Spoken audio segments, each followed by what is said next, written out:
Him, or him? Who do you think is the strongest? Well, duh, Yoriichi, obviously. But wouldn't it be cool to know how Tanjiro would fare as a demon slayer? So let's do it. What if Tanjiro lived and became a demon slayer? Will he be willing to save his daughter, who murdered half of his family? Or will he slay her himself? Tanjiro and Tanjiro have descended from Mount Kumatori to sell their charcoal in the nearby village. While returning, they decide to spend the night at the old man's tavern. Once again, a grave yet terminal mistake. They climb up the next morning to see their precious family murdered in cold blood with dreadful eyes. Both the Kamados are shocked at the catastrophe that has struck their previously merry family. Tanjiro tries to rush towards his siblings' corpses, but Tanjiro stops him. Tanjiro slowly goes for his axe with his eyes wide open when he is suddenly attacked by Nezuko, who has been turned into a demon. Nezuko mounts over Tanjiro in an attempt to eat him, with Tanjiro at her back, confused as to what is up with her sister. Tanjiro kicks Nezuko several feet away and instructs Tanjiro to run. But being the stubborn softy he is, he picks up his axe to help his father. All three are erect in a standoff, but Nezuko gets distracted by Tanjiro's bleeding arm,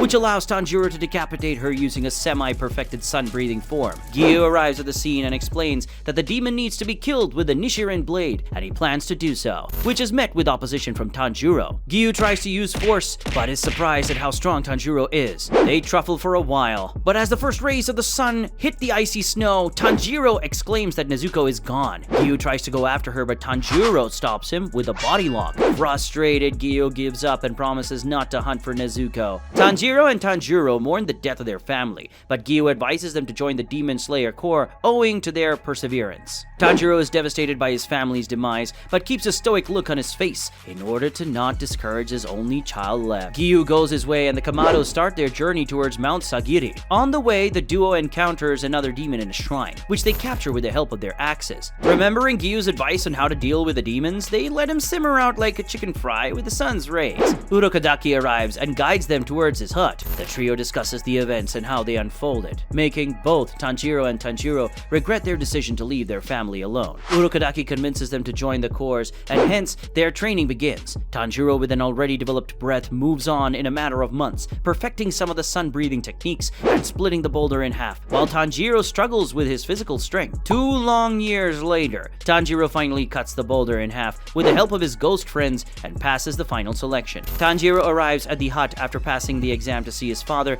waiting beside Urokodaki in his hut. But did we forget something? What happened to Nezuko? Well, after she escaped that fateful night, she soon devoured her first victim and became a demon in the true sense. However, she was still afraid of the sunlight and thus wasn't aware of her sunproofing abilities. Meanwhile, Tanjiro informs Tanjiro that he has perfected 10 of the techniques and recently took care of the swamp monster who was kidnapping young girls. Suddenly, a Kasugai crow appears and announces the Kamado's next mission in the Suzumi mansion. Tanjiro receives his sword, which turns a pale scarlet this time around, indicating that Tanjiro is yet to perfect his techniques. The father and son duo proceed on their mission and reaches the mansion. It is here that Tanjiro discloses to Tanjiro that he has an ability that lets him see things beyond human perception. The ability that all natural sun breathers are capable of accessing, the transparent world. Tanjiro whips up a plan explaining that the mansion is filled with weird demons and multiple hostages.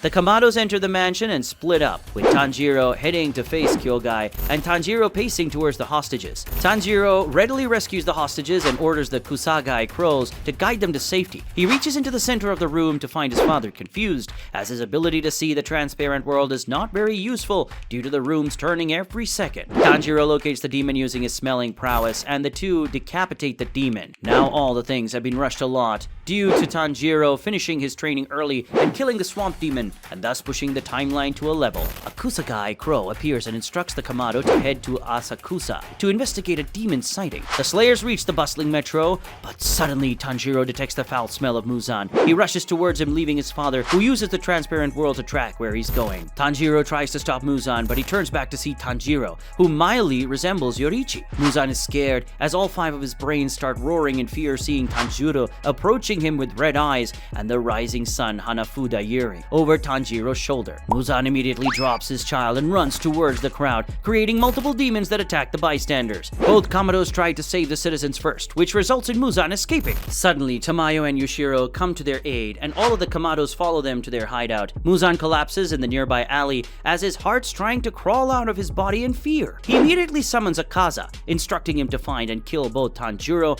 and Tanjiro. Meanwhile, Tamayo explains her situation, while Tanjuro and Tanjiro pledge to help her in her efforts to heal demons by providing her with blood samples of any demon they kill. As they are about to leave through the false door, Tanjiro tackles everyone just moments before 𝐿𝐵𝐷𝐸 lands on the exact spot. 𝐿𝐵𝐷𝐸, upon seeing the Kamados, is shook to his core as Muzan's cells in his body scream for help. 𝐿𝐵𝐷𝐸, realizing that he's facing a death sentence either way, decides to try his luck with the Kamados instead of facing certain death in the hands of Muzan for disobedience. Tamayo reminds the Kamados that their opponent is an upper-ranking demon and practicing caution would be wise. Tanjiro, however, calmly replies that he lost all sense of caution the day his family got murdered. Tanjiro attacks with the 10th form of sun breathing, revealing that he has already mastered all 12 forms, slicing off 𝐿𝐵𝐷𝐸's chest. 𝐿𝐵𝐷𝐸 creates distance between him and Tanjiro while bailing with his air shockwaves. Suddenly, Tanjiro jumps over 𝐿𝐵𝐷𝐸 in order to attempt the 10th form as well, but ends up getting kicked by 𝐿𝐵𝐷𝐸, concussing in the arms of Tamayo. 𝐿𝐵𝐷𝐸 then goes on to perform his Soryu-style demon art, but gets his arm cut off as Tanjiro sees him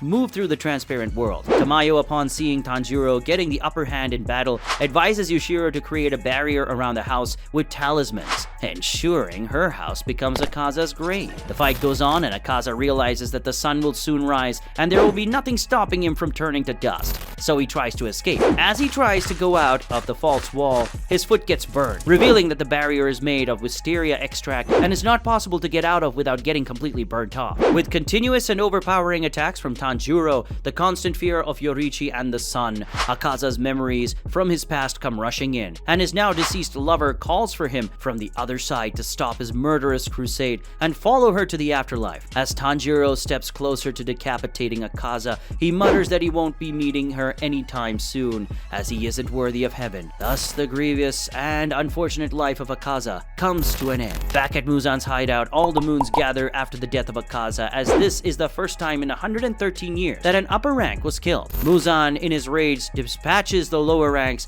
in an instant due to their uselessness in finding the blue spider lilies. Doma tries his best to show emotions as usual, but it's stopped by Kokushibo, who remarks that the time for the final battle is here. Back at the Ubuyashiki residence, Kagaya is convinced that the time has come for Muzan's demise, as God himself has sent him two descendants of the original breath of the sun. Kagaya, not willing to wait and exhaust the potential of this opportunity, advises the Hashiras to train for one final confrontation. The Kamados leave for a secret training session as well to hone the technique that would end Muzan once and for all. A month passes by and demon sightings go down exponentially, but the Hashiras describe this as the calm before the storm. During that 1 month, Muzan uses 𝐿𝐵𝐷𝐸's ability to spy on many members of the Corps, but he never comes across the fact that Tamayo had formed an alliance with the Slayers. Tamayo and Yushiro use one of 𝐿𝐵𝐷𝐸's eyes to locate Muzan's hideout without him ever getting a hint of what was about to happen to him. Kagaya Ubuyashiki declares the final war on the demons with every Hashira and all their underlings present. Using Tamayo's special tool for tracking Muzan, they eventually locate the Infinity Castle and breach its premises. Muzan, terrified beyond belief, instructs all the upper moons to continue the fight while he acquires one final weapon that would stop the twin scarlet swords. All the Hashiras gang up on the upper moons, giving it all they've got. The first moon to fall is Doma, who underestimates the trio of Shinobu, Kanao, and Inosuke, who, after the devastating loss of Shinobu,